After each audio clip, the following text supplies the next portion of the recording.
Kalaulah baginda Nabi alaihi salatu wassalam yang diajar langsung oleh Allah, yang berikan dia ilmu langsung dengan wahyu, tetap tidak bisa diterima oleh semua orang. Inna Allah la yarfa'ul ilma intiza'an yantazi'uh min qulubil ibad, walakin yarfa'ul ilma biqabdil ulama. Bahkan sebagian besar orang pada waktu itu menolak Nabi alaihi salatu wassalam. Tetapi Nabi SAW mengajarkan kita untuk tidak patah arang dan tidak pernah berhenti berdakwah. Allah tidak mengangkat ilmu dengan mencabutnya dari hati-hati manusia, tidak. Tetapi dengan mewafatkan para ulama. Mana yang lebih afdal, ahli ibadah atau ahlul ilmi? Dari semua sisi ahlul ilmi lebih afdal daripada ahli ibadah. Sampai tidak tinggal satu orang pun ulama. Ittakhadhan nasu ru'usan juhalan. Ketika tidak seorang alim pun yang tinggal, akhirnya orang-orang mengambil para pemuka-pemuka yang jahil.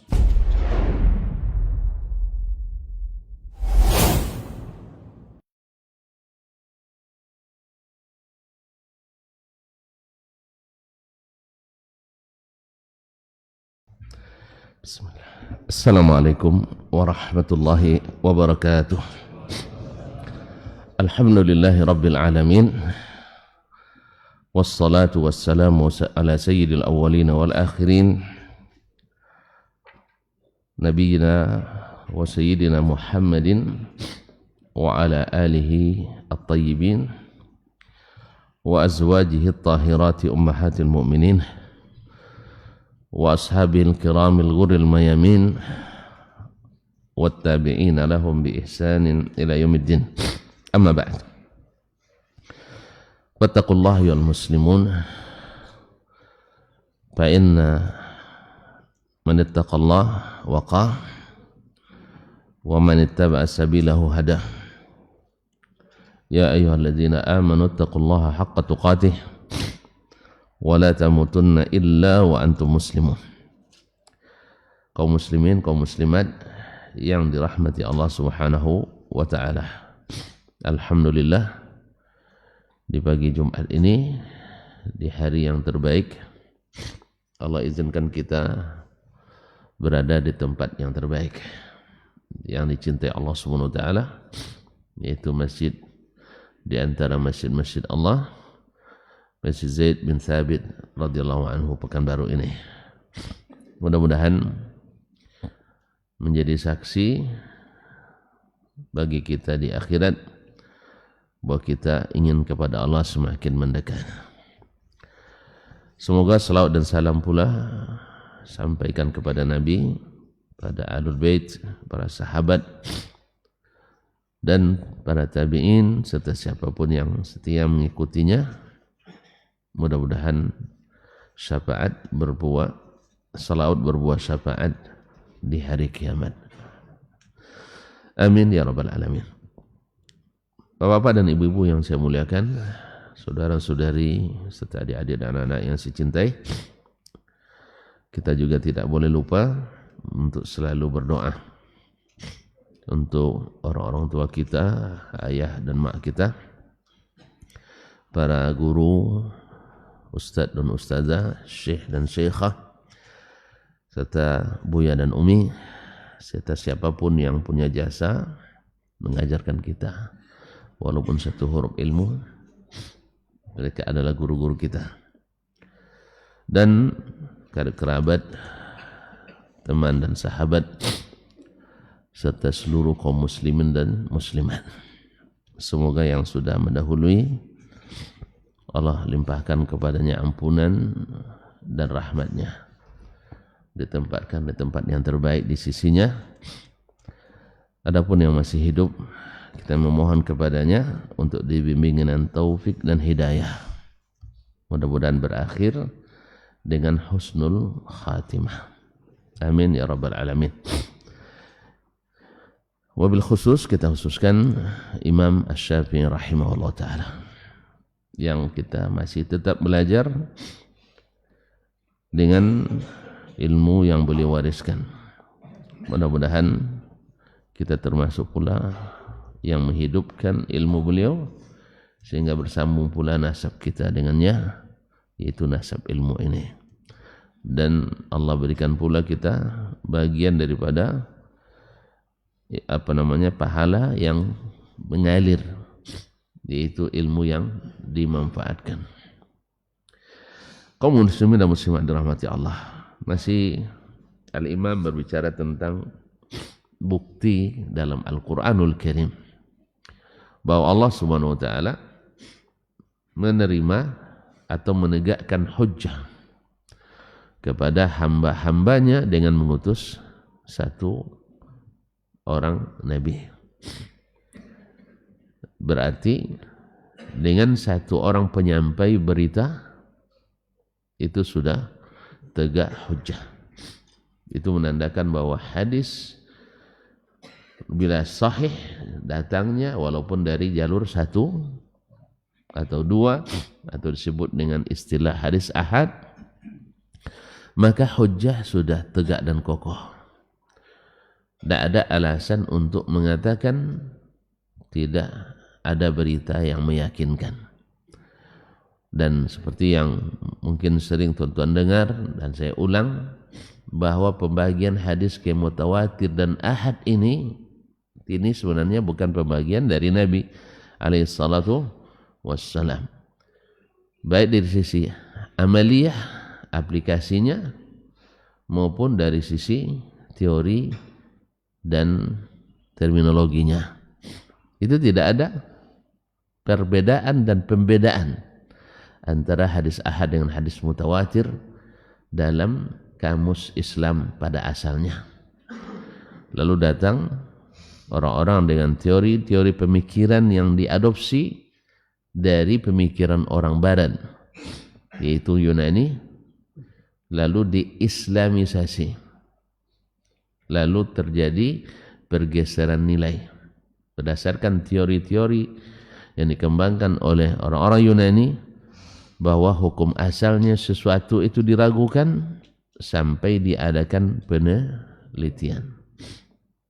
Ya, jangan heran kalau nanti ada anak ragu ayah sebagai ayahnya. Ada kisah anak baru masuk jurusan akidah, urusan filsafat. Dia bilang, sejak saya belajar ya, saya mulai ragu ayah saya.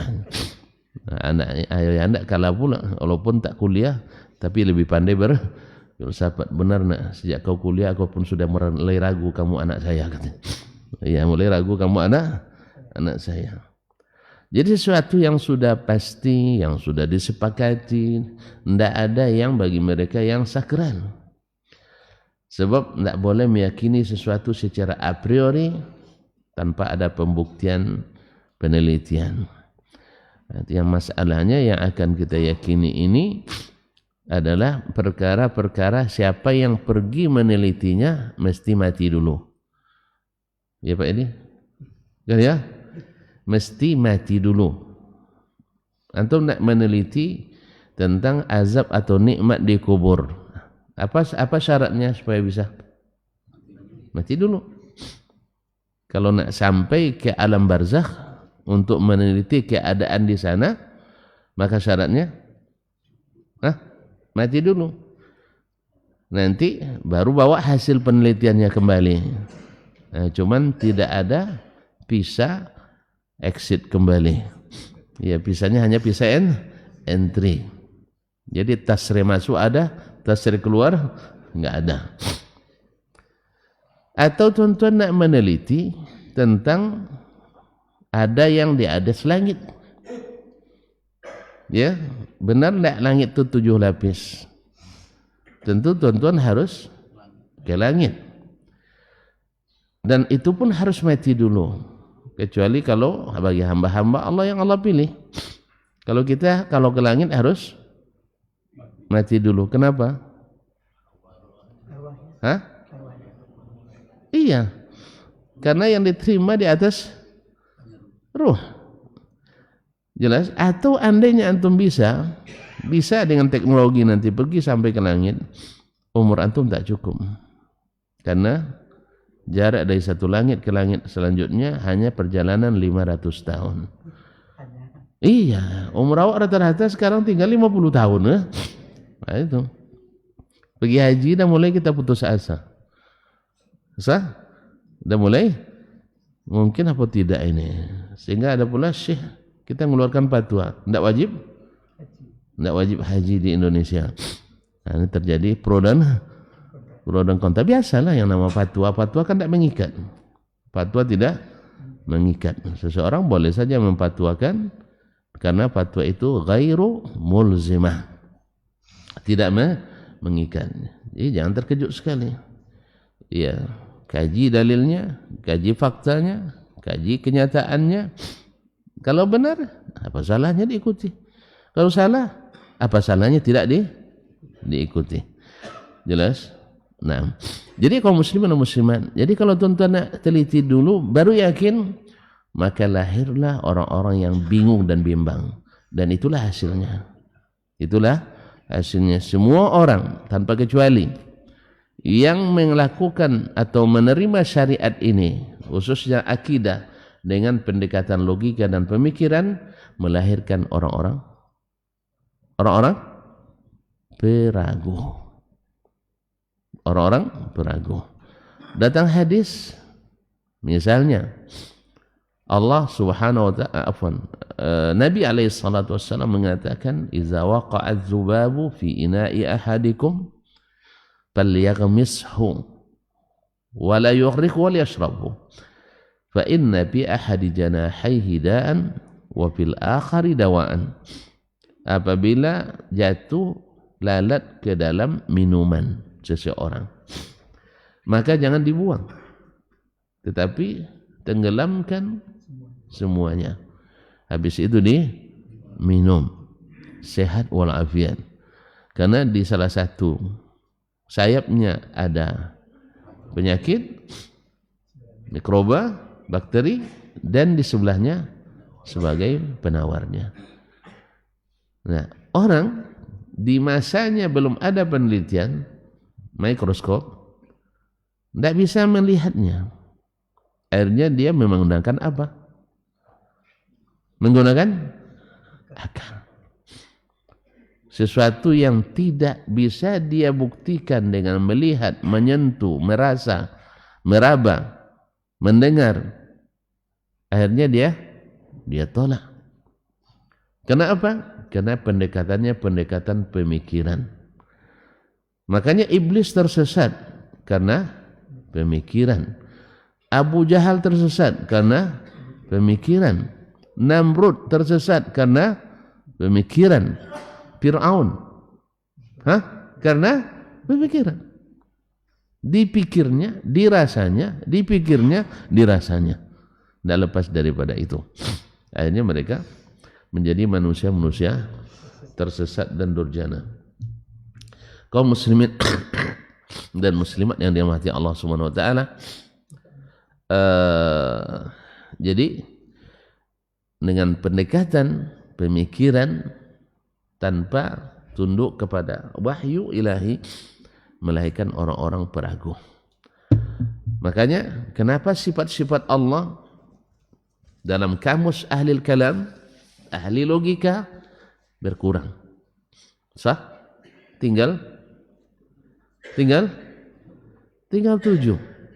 Lalu 7 dilipat ke lagi 14.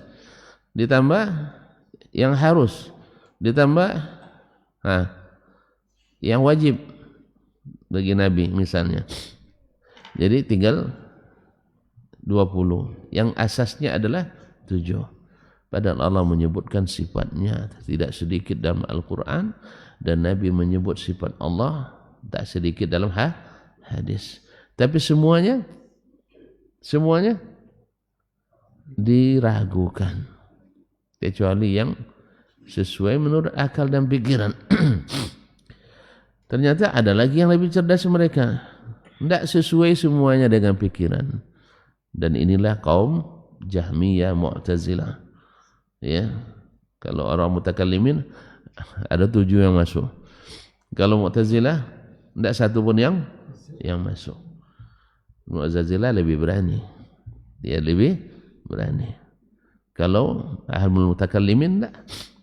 Kok diterima sebagian, alasan menerimanya sama dengan alasan menolaknya. Ini kalau dikatakan Allah berilmu, padahal makhluk juga berilmu. Oh, tidak sama ilmu Allah dengan ilmu makhluk. Kenapa antum tidak katakan juga Allah memiliki wajah dan tidak sama dengan wajah makhluk? Selesai. Nah, dan itu yang diakui oleh dan diterima oleh Nabi SAW dari malaikat Jibril, dari Allah Subhanahu wa Ta'ala. Nah, disitulah makanya Imam Syafi'i rahimahullah tampil menjelaskan bahwasanya hadis ahad itu pada asalnya diterima oleh Allah Subhanahu wa Ta'ala dan diterima oleh Rasulullah sallallahu alaihi wasallam. Kan panjang lebar dia boleh jelaskan. Karena memang musibah terbesar di zaman itu adalah penolakan terhadap hadis ahad. Penolakan terhadap hadis ahad. Karena mengadopsi pemikiran orang di luar Islam. Makanya kaum muslimin semua kesesatan ya, atau hampir semua kesesatan dan akidah akibat mengadopsi, mengislamisasi pemikiran orang-orang non, kalau boleh disebut kaum kafirin ya, orang-orang non muslim. Semuanya. Carilah akarnya pasti ke sana. Oh enggak ini filsafat Islam. Antum tahu filsafat Islam dari mana? Setelah menerjemahkan kitab-kitab Yunani dulu ke dalam bahasa Arab. Kemudian dari bahasa Arab kita belajar akidah melalui kaum Mu'tazilah atau mutakallimin. Tidak ada di zaman Nabi SAW filsafat Islam, tidak ada. Pemikiran Islam ada, tapi filsafat Islam yang diklaim sebagai filsafat Islam itu sebenarnya adalah teori Yunani. Lalu dibuat atau dimasukkan dalam. Kalau pemikiran semua, bukan tidak ada Islam non-Islamnya, semua pemikiran Allah berikan. Semua kita punya pemikiran. Orang tidak sekolah pun yang berpikir kayak tadilah. Anak masuk jurusan filsafat ragu ayahnya sebab belum diteliti. Buat penelitian dulu, buat skripsi tentang meninjau ulang otentisitas ayah saya. Atau nanti apa tidak buat judul skripsi. Nah, tapi ayahnya lebih cerdas tadi. Memang sejak kamu kuliah itu ayah pun mulai ragu kamu anak saya. Jadi memang berbeda. Kalau dulu orang belajar mendatangkan keyakinan. Kalau sekarang orang belajar membuat keraguan. Kita bayangkan. Waktu pondok Masya Allah, ya nampak anak gadis menunduk malu. Kalau sekarang dah masuk kuliah kadang nampak anak gadis menyeruduk bikin malu. Terus di mana antum di pondok yang kamu pelajari dulu? Bahwasanya nampak anak gadis yang tidak mahram kita menunduk malu. Kok tiba-tiba sudah semakin dewasa menyeruduk bikin malu? Kenapa? Karena sudah mulai meragukan nilai-nilai tadi akibat pemikiran. Alasannya kalau semakin dewasa semakin pandai menjaga diri. Dari mana pemikiran ini kalau bukan dari syaitan? Makanya lahir di sebagian tempat boleh tamu perempuan masuk ke kos laki-laki sampai jam 10 malam. Aduh kan apa? Ada gitu? Hah? Ada di sebagian. Nah, yang benar adalah yang laki-laki tak boleh masuk kos perempuan, perempuan tak boleh masuk kos laki-laki. Kalau perlu tak boleh lewat di depannya. So kalau udah lewat nanti mampir dia situ. Kalau udah mampir rapat dia situ. Ya kadang sampai jam 11 malam, 12 malam masih juga di depan tuh. Ngapain kalian? Rapat Pak katanya. Woi, bini berdua tuh merapat tuh kan, kerapat. Subhanallah. Kadang-kadang bikin modus, satunya tukang jaga. Ya, satu tukang jaga, kerjasama dalam berbuat dosa dan maksiat.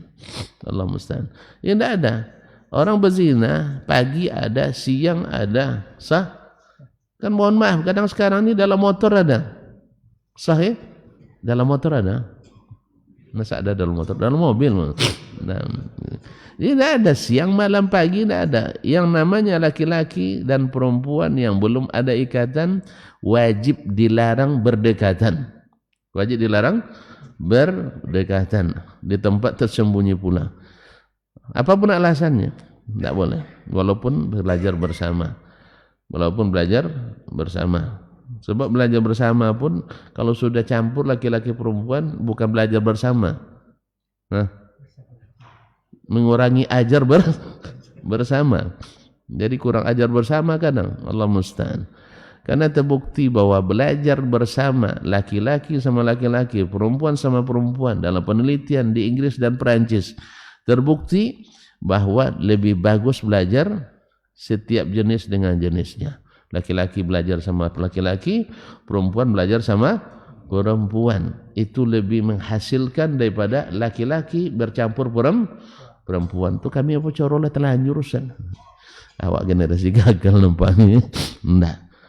Dulu kita tidak tahu, tapi sekarang kita harus cari tahu bahwasanya pembelajaran yang dipisah lebih baik hasilnya daripada yang dicampur.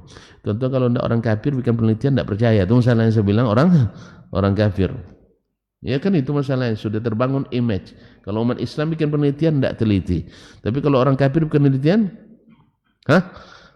teliti. Sampai akidah pun ikut cara berpikir orang non muslim. Allah musta'an. Nah, muqaddimah lah muskali. Nah, itu muqaddimah isi itu Pak. Nah, jadi kaum muslimin dan muslimat. Kemudian Imam lanjutkan. Wadrib lahum, qala, Allah berfirman atau Imam Syafi'i mengatakan menukil ayat wadrib lahum mathalan ashabal qaryah. Dan berikan contoh kepada mereka. Ya, berikan contoh kepada mereka. Mathalan ashabal qaryah, penduduk suatu negeri, suatu kampung. Nah, izja'ahal mursalun, ketika datang kepada mereka para rasul. Gimana kisahnya? Iz arsalna ilaihi musnaini, tatkala kami utus kepada mereka 2 orang rasul. Kalau 2 orang rasul masih ahad kan? Belum mutawatir kan? Belum, masih ahad. Fakadzabuhuma, 2 lalu mereka dustakan keduanya. Masalah 2 orang rasul datang mereka dustakan. Fa'azzazna bithalis, lalu kami kokohkan, kami kuatkan dengan yang ketiga. Kan kemarin Imam Syafi'i membagi ya, ketika sebagian ulama atau sebagian sahabat meminta saksi bagi perawi. Apakah karena dia ragu atau karena tidak? Maka Imam Syafi'i membagi 3 kemarin. Masih ingat tadi? Yang pertama karena ingin mengokohkan. Dia tidak ragu. Yang kedua memang dia belum mengenali perawi itu. Maka dia perlu saksi. Atau perawi itu tidak terima riwayatnya. Lalu ditanya oleh yang bertanya, lalu yang dilakukan Umar masuk yang kemana? Maka Imam Syafi'i pastikan yang pertama, yaitu ingin menguatkan. Sebab apa? Di masa sahabat tidak ada yang di masa sahabat tidak ada sahabat yang berdusta. Tapi kan ada munafikin Ustaz. Munafikin kan salat bersama Nabi, puasa bersama Nabi, bahkan sebagian berjihad bersama Nabi alaihissalatu wassalam. Terus gimana itu? Maka saya katakan orang munafik sahabat itu bukan. Dah lupa lagi kaji. Nah, terus diulang lagi ya. Man huwa sahabi? Siapa orang yang disebut dengan sahabat? Terakhir, orang munafik beriman. Idza ja'akal munafiquna qalu nashhadu innaka la rasuluh wallahu ya'lamu innaka la rasuluh wallahu yashhadu innal munafiqina lakadzibun. Berarti mereka beriman? Wih. Hah?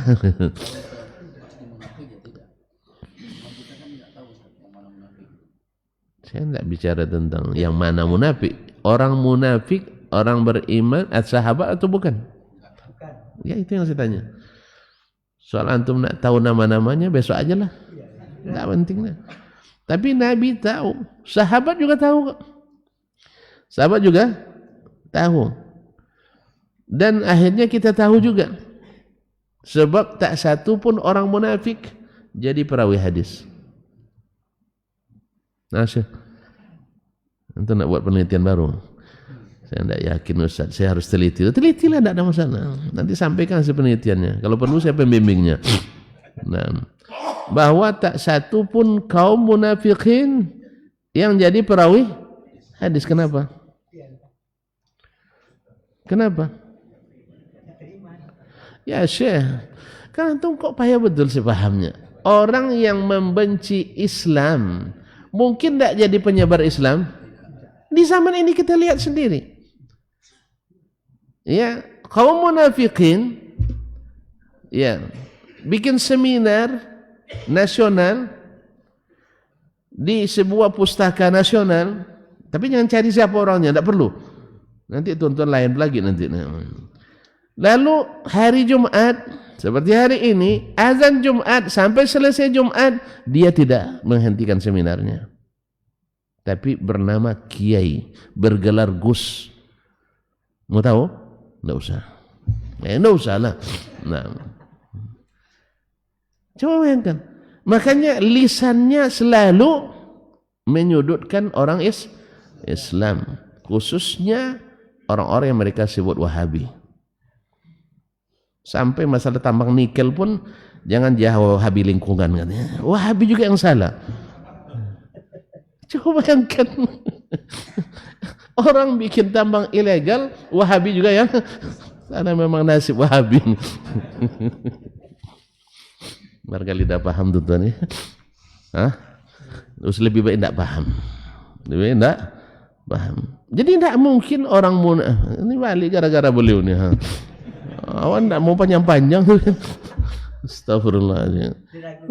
Dia bilang orang munafik bukan sahabat karena tidak masuk definisi. Karena yang sahabat itu yang bertemu Nabi. Syaratnya apa? Beriman pada Nabi. Dan ketiga, sampai matinya tetap beriman. Munafik sejak hidup aja tidak beriman. Kok antum tahu Ustaz? Tahu isi hati orang? Wih, tahu isi hati orang? Nah, enggak. Kita enggak tahu isi hati orang, tapi Al-Quran ta'rifuhum bisimahum. Kalian kenal mereka dengan tanda-tanda. Makanya sekarang kalau tuan-tuan nak bawa sampel di depan saya, lalu saya lihat track recordnya, rekam digitalnya, tahu kita ini munafik atau bukan munafik. Tapi kita tidak disuruh. Nabi tidak suruh sahabat dulu mencari orang-orangnya, tidak suruh Nabi memeriksa, maka kita pun tidak memeriksa. Tapi kita harus hati-hati, karena kalau bicaranya sudah begini, ini orang munafik ini. Jumat tidak berhenti dia seminar, berarti gitu yang selesai. Oh dia musafir Ustaz, tidak, domisilinya Jakarta di tempat seminar. Oh mungkin dia pakai mazhab Hasan Basri, soal kalau gitu banyak mungkin. Nah, saya bukan hanya itu buktinya, bukti lain lebih banyak. Hanya sekedar saya sebutkan salah satu sampelnya. Jelas Pak di ucapan-ucapannya. Tadilah orang bikin tambang ilegal, yang salah Wahabi juga. Bayangkan. Tidak ada kena mengenaknya. Justru sebagian ormas yang ikut tidak disebut, tapi yang tidak pernah ikut disebut. Jadi kaum muslimin saking bencinya kepada Islam. Jadi kalau dicari negara paling bobrok di matanya adalah yang berdasarkan Al-Quran dan Sunnah. Siapa? Arab Saudi. Negara yang paling tidak baik, padahal negeri paling aman. Tercatat sebagai manusia paling dermawan. Negeri paling aman, manusianya paling dermawan dan paling barakah rezekinya. Mereka kerja penyogan kata Ustaz ya. Arab-Arab kalau diukur kinerjanya kalah sama orang kita. Orang kita kerjanya sebelum subuh udah berangkat, pulang hampir tengah malam. PT tidak cukup itu makan sebulan. Sah? Berangkat sebelum subuh, pulang hampir tengah malam. Pas terima gaji sedih. Apa sebab? Terima gaji 5 juta, kemudian keluar notifikasi bayar ini bayar itu, hutang 4.955.000. Kenapa nak saya tak tahu golang? Tak ada senyum lagi. Kan ya? Sehingga ada sebagian, Masya Allah, setiap tanggal 1 tring malam tuh ditunggunya depan ATM, berlomba dengan bank. Paham? Tidak paham ini, tidak pernah berhutang nampaknya. Berlomba dengan bank. Sebab bank kalau sudah masuk ke dalam rekening orang nasabah yang berhutang, langsung disedotnya, sah?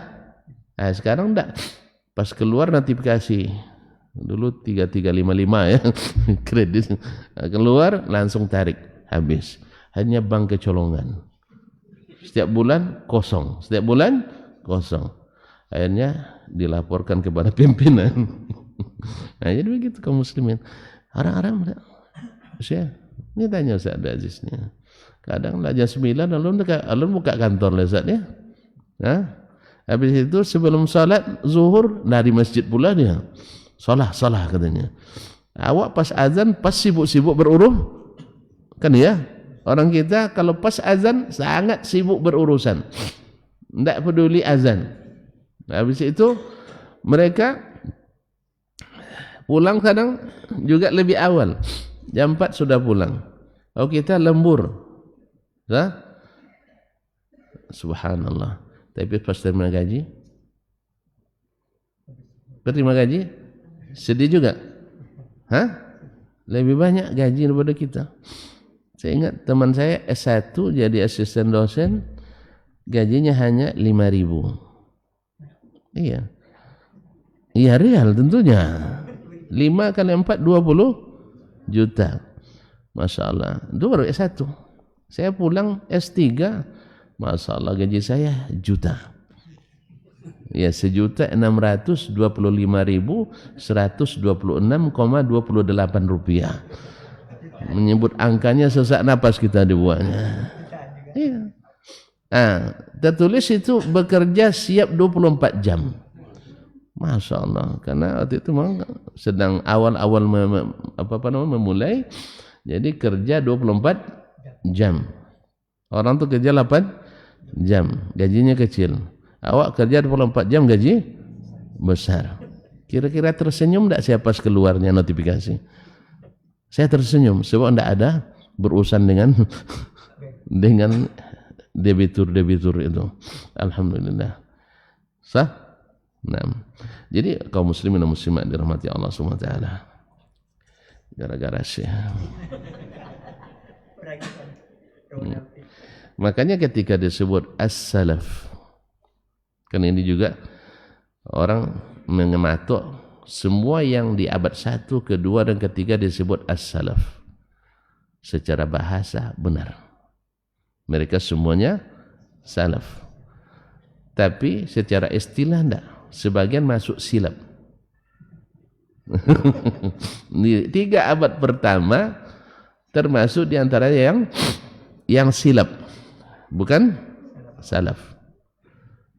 Sebab kalau dipakai patok abad 1, 2 dan 3, nanti orang-orang Khawarij masuk salaf, orang-orang Syiah masuk salaf, Qadariyah masuk salaf, Murji'ah masuk salaf karena mereka lahir di 3 abad pertama. Ahlul kalam masuk salaf sebab mereka hidup di 3 abad pertama. Enggak, memang 3 kurun pertama kurun terbaik umat, khususnya zaman sahabat. Tetapi yang dimaksud yang kurun terbaik adalah Nabi dan para sahabatnya dan yang mengikuti mereka dengan baik, mengikuti mereka dengan baik.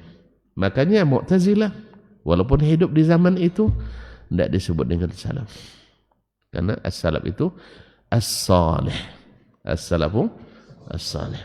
Al-mutakallimin tidak masuk salaf karena mereka sendiri dalam buku-bukunya, buku-buku induk al-mutakallimin, mereka yang membanggakan diri dengan as-salafu aslam. Salaf itu lebih selamat. Wal khalafu a'lam wa ahkam. Dan khalaf lebih berilmu dan lebih hikmah. Berarti mereka sendiri sudah ngaku mereka khalaf, bukan salaf. Jelas ya? Jadi oleh sebab itu kaum muslimin dan muslimat, jadi yang hidup zaman Nabi tidak semuanya sahabat walaupun bersama Nabi alaihissalatu wassalam, karena mereka ada yang kaum munafiqin. Dah jelas ya? Jadi ulang lagi sih. Nanti panjang bicara kita. Nah. Kemudian apa tadi ya? Sampai di mana tadi? Kami ikut apa namanya? Tidak ada orang munafik yang diperawi hadis. Makanya tidak perlu diragukan bahwa hadis-hadis dipalsukan oleh sahabat, karena sahabat tak ada yang berdusta. Yang berdusta bukan sahabat. Siapa mereka? Al-munafiqun. Tahu antum orangnya? Nabi tahu. Kaum mukminin tahu. Nah, orang-orang beriman tahu. Mereka memang Huzaifah diserahkan Nabi catatan nama orang-orang munafikin Madinah semuanya, tapi tidak dipublish. Tapi sahabat pintar, dia tidak perlu siapa orangnya, tapi dia perlu saya masuk atau tidak. Sah? Di antara yang bertanya adalah Sayyiduna Umar bin Khattab radhiyallahu anhu. Ya Huzaifah, hal sammanillahu indak? Saya termasuk yang tersebut ya Huzaifah. Hah? Kata Huzaifah, la. Sebab orang munafik khawatir dia munafik. Orang munafik senang dia. Iya. Siapa yang merasa tidak munafik perlu dikhawatirkan. Tapi siapa yang khawatir jadi orang munafik itu perlu untuk dilanjutkan. Jelas ya? Makanya Nabi berdoa selalu, Allahumma tahhir qalbi minan nifaq. Ya Allah, bersihkan hati saya dari kemunafikan. Wa lisani minal kazib. Lisanku dari dusta. Munafik lagi ya. Wa aini minal khiyanah. Dan mataku dari pandangan khianat.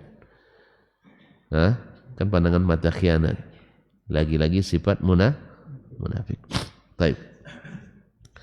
Nah, Allah utus kepada suatu negeri itu 2 rasul, tapi mereka dustakan. Bahkan 10 pun nanti mereka akan dustakan. Karena kalau tidak beriman, walaupun terbang tetap kambing. Walaupun terbang tapi tetap kambing. Ada zatun walau tarat. Kemudian fa'azzazna bi thalis. Kami tambah kuat dengan nabi yang ketiga. Faqalu inna ilaikum mursalun. Lalu mereka para rasul itu mengatakan kepada umat itu, kami benar-benar rasul kepada kalian, utusan Allah kepada kalian. Qalu, mereka menjawab, in ma antum illa basyarum mithluna. Kalian hanya manusia seperti kami. Kan itu manusia seperti kami. Apa lebihnya kamu dari kami? Wa ma anzala ar-rahmanu min syai'. Dan Allah tak pernah menurunkan sesuatu pun kepada kalian. In antum illa takzibun. Kalian ini hanya berdusta. Betul tuan. Nabi ada mukjizatnya tak? Ada mukjizatnya? Mereka minta mukjizat itu. Tapi setelah datang mukjizat, tetap mereka tidak beriman.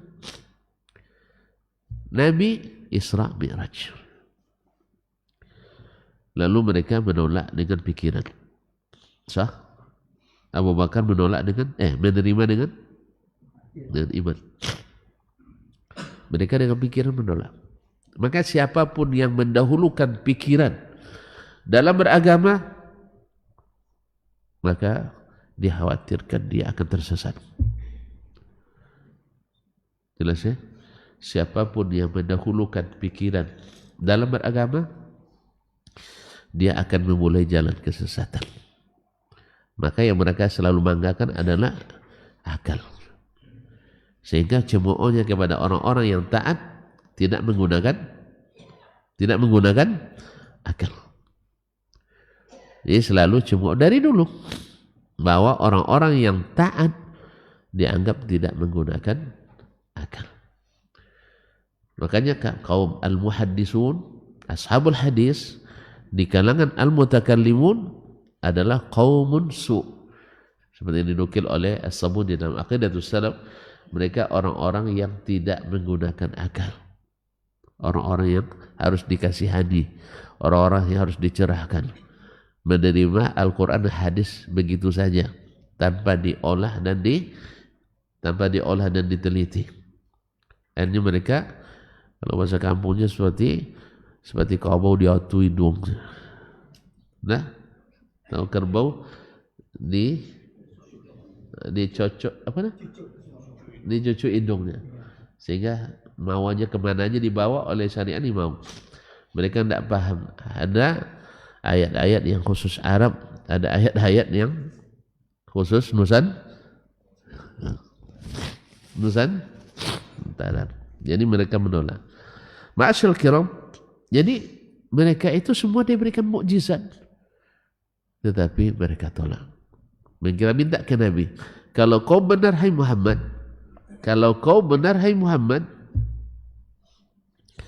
coba tunjukkan kepada kami seperti apa Baitul Maqdis itu, Masjidil Aqsa. Subhanallah. Nabi awalnya memang khawatir juga, karena beliau tak punya ilmu tentang itu. Lalu Allah tengokkan ke hadapannya, layar hilang. Bukan layar sentuh sih. Layar hilang. Tak nampak semua orang, tapi bagi Nabi nampak. Ke proyek keturunan kita kan tak bisa. Kalau dibuka nampak semua orang kan. Kalau ini tak, orang tu tak nampak tapi Nabi nampak. Maka layarnya layar hilang. Mana lebih canggih?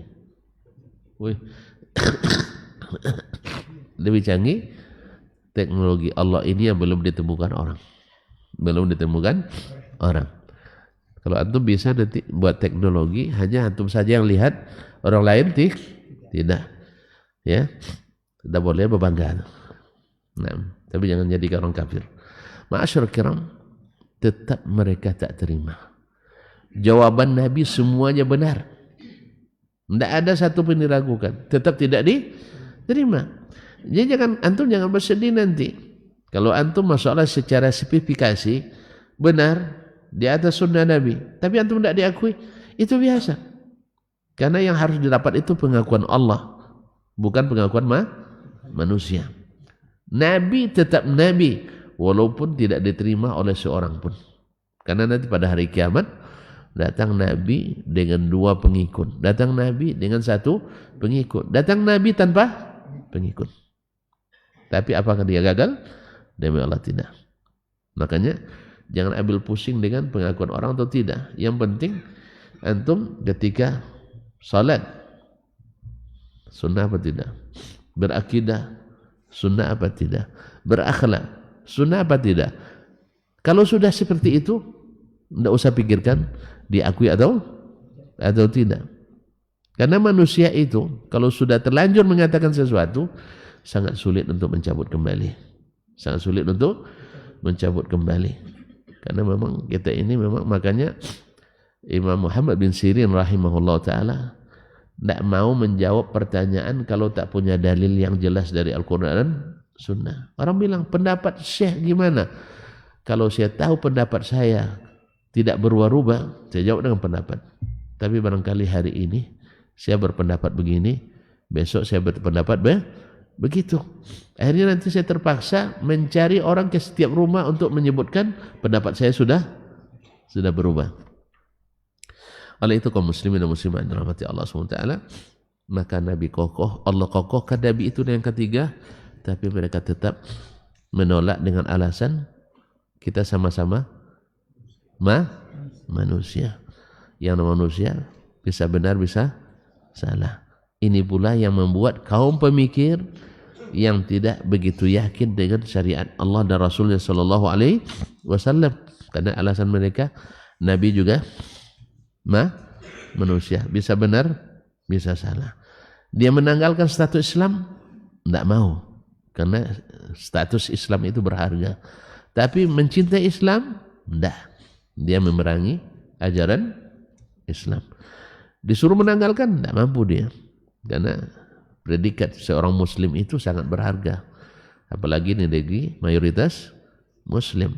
Tapi pekerjaannya mempreteli aturan Islam. Tapi Allah SWT tidak tidur, Allah tidak lalai. Nah, qala Asy-Syafi'i, berkata Imam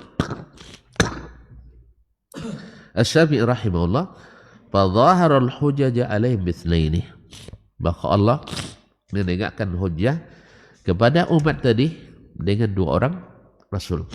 Thumma thalis, kemudian yang ketiga, wa kaza aqama al-hujjata 'ala al-umami biwahid. Demikian pula Allah menegakkan hujjah kepada umat-umat yang lain dengan satu orang Rasul. Seperti yang disebutkan kemarin, umat Nabi Nuh hanya satu orang Rasul. Umat Nabi Ad hanya satu orang Rasul. Kaum Thamud satu orang Rasul. Tapi yang paling banyak Rasulnya Bani Israel. Memang tongkau sama Yahudi. Nah, memang tongkau. Nah, sekarang saking tongkaunya berkelahi sama abangnya. Ya, saking tongkaunya berkelahi sama abang apa adik ya? Ya. Jadi adik beradik sedang berkelahi sekarang. Ya, gembiralah tuh. Bergembiralah. Cuma sebagian umat Islam tertipu dengan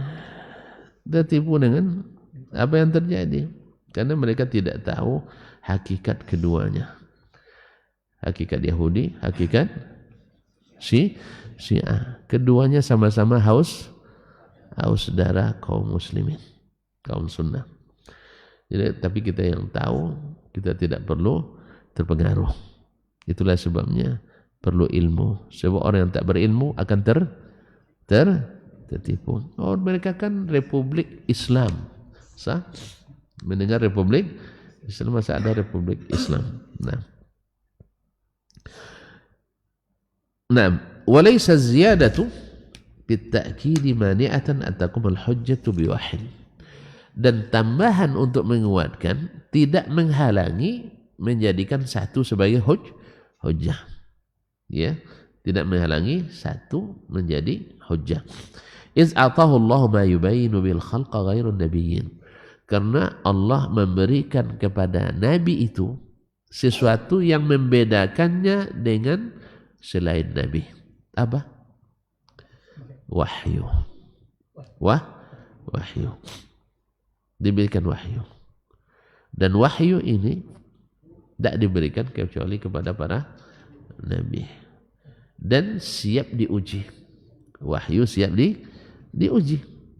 Seperti tadi, antum nak teliti kebenaran wahyu, karena ada pula orang sekarang ya gatal-gatal pula pemikirannya, otaknya, nak meninjau ulang autentisitas Al-Quranul Karim. Kalau ahli qiraat tidak pula. Bilang ahli tafsir, enggak juga. Tapi orang-orang tadi terpengaruh oleh pemikiran orang luar Islam. Belajar ke orang ragu menghasilkan orang-orang bimbang. Gurunya ragu, muridnya bimbang. Tuan-tuan belajar Islam kepada orang yang tidak Islam. Tentu hasilnya positif, tambah negatif. Negatif. Ada sedikit Islam dalam pikiran antum, tapi belajar Islam kepada yang bukan Islam, yang dominan adalah yang negatifnya tadi. Atau antum berhenti di tengah jalan tidak ikut. Duanya. Ya belajar, teruskan, nanti antum menjadi Islam yang berpenyakit. Islam yang berpenyakit.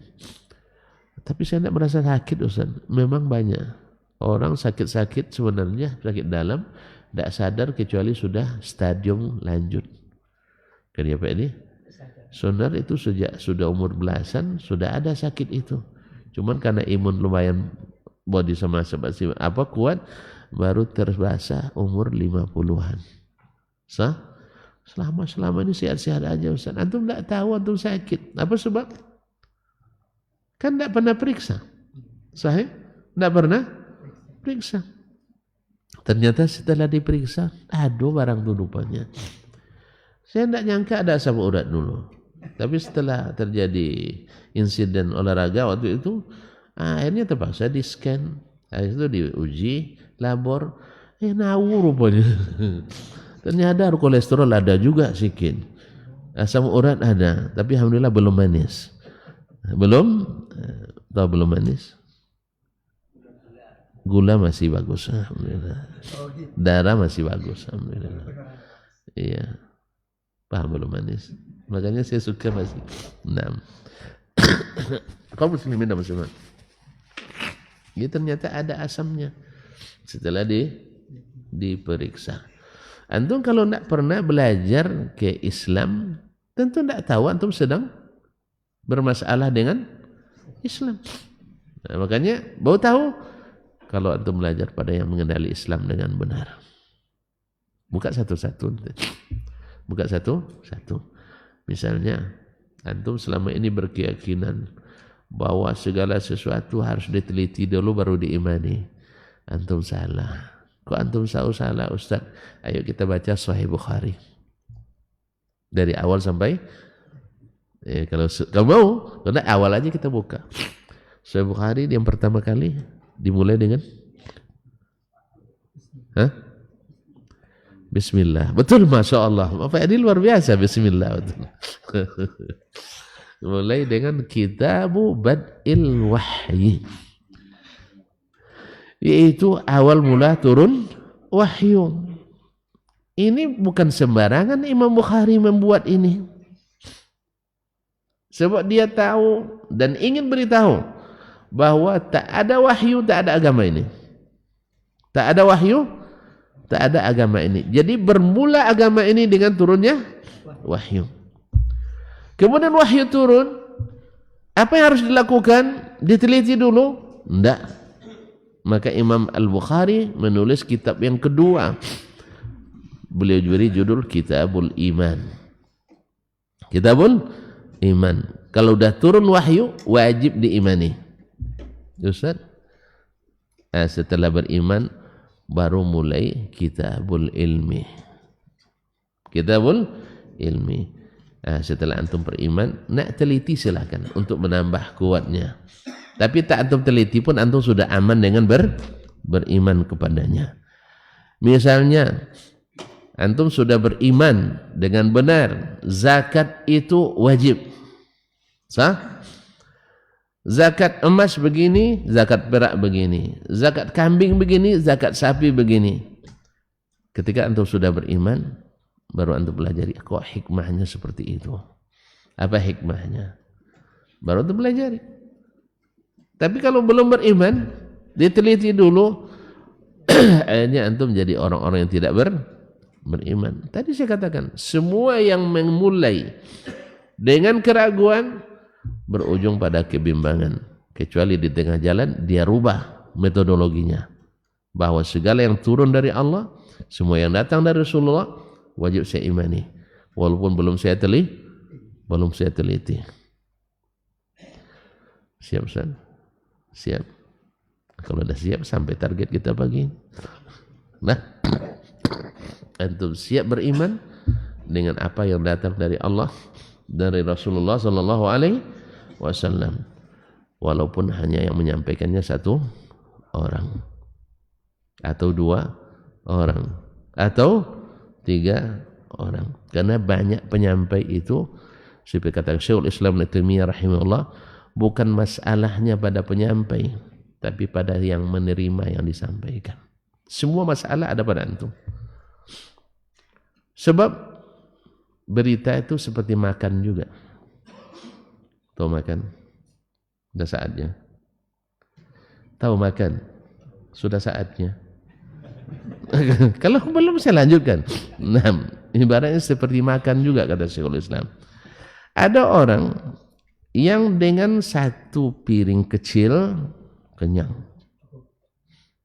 Sah? Ada orang yang 10 paket tidak cukup. Nah, yang kenyang dengan 10 bungkus, boleh tidak meragukan orang yang kenyang dengan 1 bungkus? Hah? Bermasalah Bapak. Dia sudah kenyang. Masa Bapak ragu? Ketika Bapak ragu, Bapak sudah tidak pakai fakta lagi, tapi pakai logika. Saya 10 belum kenyang, masa dia 1 sudah kenyang? Menurut apa? Pikiran. Bapak kiaskan dia ke Bapak. Paham tak? Sebaliknya juga, orang yang kenyang dengan 1 jangan paksa orang. Woi, dia mata bojonya jadi kenyang 1, tidak bisa dipaksakan. Jelas. Berita juga seperti itu. Ada orang dengan 1 penyampai, dia langsung yakin. Tapi ada orang sudah 3 yang menyampaikan belum yakin. Pokoknya saya besok langsung ke direktur. Saya tidak percaya dengan kalian katanya. Nah, yang bermasalah yang mudah percaya atau yang sulit percaya? Yang sulit percaya pada umumnya. Kecuali hidup di masyarakat yang sulit dipercaya seperti woi kalian tuntunnya bilang nih seperti sekarang. Seperti sekarang. Semakin gencar dia mengatakan hebat, semakin ragu kita dengan kehebatannya. Sah?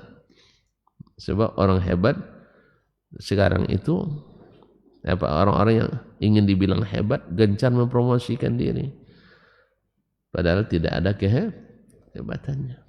Hati-hati juga. Jangan nanti masuk lagi jilid 2. Sah? Tidak usah dipikirkan. Ya. Biar usah dipikirkan. Karena jangan memulai dengan pemikiran. Mulai dengan keimanan. Kalau tuan-tuan mau baik, maka kita baikkan diri kita masing-masing, baikkan keluarga kita, baikkan masyarakat. Dengan apa? Tidak ada yang bisa memperbaiki kecuali dengan wahyu ilahi, dengan agama yang benar. Makanya jangan merubah-rubah agama ini, jangan menambah-nambah. Sebab menambah masalah, mengurangi nambah masalah juga. Tapi sempurnakan agama yang sempurna ini. Tidak usah ditambah, tidak usah berinovasi. Kalau berinovasi itu produk inovasi tiada henti. Hah? Iya masya Allah. Ya, kalau produk duniawi silakan berinovasi. Tapi produk agama ini ikutlah seperti yang ada di zaman Nabi SAW. Ilman wa amalan. Ilmu dan amalnya. Sebab sudah lengkap. Tidak usah dibuat-buat lagi yang yang baru. Sebab setiap yang baru itu bikin masalah, pertengkaran yang tak pernah selesai, habis energi kita. Kalau tuan mau berkreasi, maka berteknologi lah, ya, berkreasi dalam masalah duniawi, silakan. Tuan bikin masjid secanggih mungkin, silakan, ya, secanggih mungkin. Nanti misalnya dari rumah sudah ada otomatis tempat duduk kita di masjid, tekan, tidak ada lagi bisa masuk di situ. Ada layar hilang, orang nak duduk di situ tidak bisa. Apa sebab? Sudah di booking dari rumah tadi. Tekan tombol, selesai. Itu tidak ada masalah.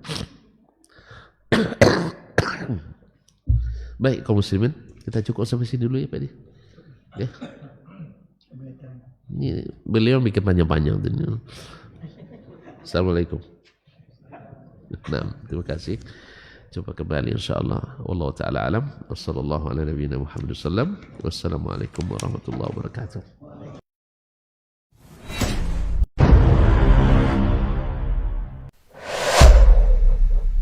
Dunia dan seisinya ini bagi Allah tak sama nilainya dengan sebelah sayap lalat.